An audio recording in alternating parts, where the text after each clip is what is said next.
నమో భగవతే శ్రీరమణాయ. మహాత్మా గాంధీ హత్య జరిగిన రోజులవి. ఉన్నట్లుండి ఎక్కడి నుండో మతిస్థిమితం లేని ఒక యువకుడు రమణాశ్రమానికి వచ్చాడు.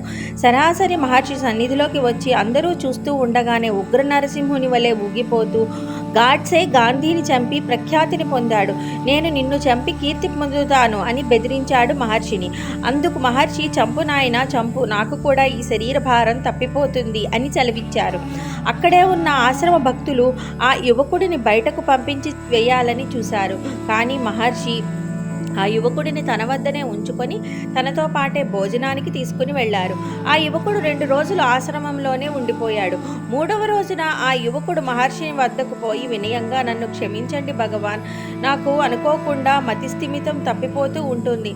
నా మతి స్థిరంగా ఉండేటట్లు నన్ను అనుగ్రహించి నాకు ఏదైనా ఉపదేశించండి అని అన్నాడు. మహర్షి ఆ యువకునితో గాయత్రి మంత్రం చెయ్యి అని అన్నారు.